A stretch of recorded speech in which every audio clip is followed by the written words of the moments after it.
most time on was meeting with the city attorney over code enforcement. That is something that is brought to my attention frequently by the citizens of St. George. And the two code enforcers, and we have 2 men that are code enforcers here in St. George for the size of our population. You know, there's 2 doing the job. Yes, you hear from everybody, they're not very friendly. And I have a problem with that, that one of the issues I ran on is teamwork, and I think that involves not only the citizens, but the city, and us working together as a team to solve any problems that arise. I think all of the codes need to be looked at. Those that are antiquated need to be tossed out. You hear people say that each election, well, we need to go over the codes. I want to go over the codes. Code enforcement helps keep a pig farm from going in next door to you. I want to be protected from that pig farm, but I also don't want somebody coming in and telling me everything I can do in my backyard. And there is a way to go about it. If you approach somebody and just say, this is how it's going to be, and if you don't do it, I'm going to fine you, you turn everybody off right away. So there has to be reform there, whether it's training our code enforcers how to go out and do things a little better, or getting rid of some of the codes that people seem to have so many problems with, then we need to look at that and we need to change it.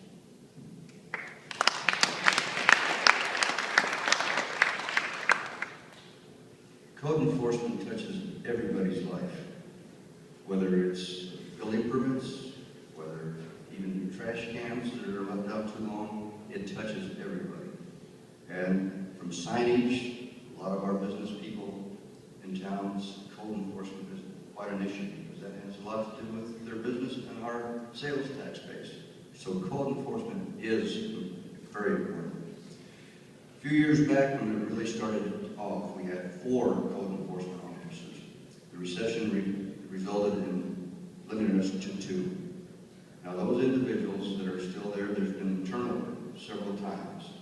So you can see just from that, you have to have training, you have to be trained. This interpersonal relationship that everyone refers to, it has to be in place. So we have to have the training, we have to have the follow-up, and I mentioned in my earlier remarks, accountability, policies and procedures, so we don't run into something like the animal shelter where we're wanting some disciplinary action to be taken. We find out there's no policies and procedures to even hold somebody accountable for. So when you look at that big picture, but when I see code enforcement, and I look out, and we always hear this big term, good old boys. The good old boys take care of this and that. Well, let me tell you about the good old boys. I am a good old boy in a lot of ways, because I see the good old boys as being somebody who loves God, country, and family. And I'm proud to be a good old boy when it comes to that. The problem with code enforcement is that we have selective enforcement. And when there's favoritisms, or it appears that way, that's the problem. And that's why we need rules and regulations and follow-up.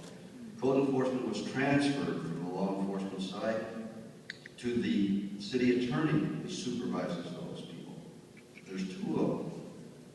I'm telling you, the city attorney's office is jam-packed and full of what they're doing. So I don't know what type of follow-up they can have, but it can't be very much. It's just, we're just living in time. So there's a lot to look forward to. Thank you very much. Mr. Cook, do you have any other remarks related to that topic? I think just one remark on code enforcement. It appears to me that we have a big gap in communication between the city council and the citizens. I promise you, in my case, you will have my phone number, anybody that wants it, and I will come and help resolve any problems you may have. But I think code enforcement is going to be a challenge to get squared away, and it will take a little time to get.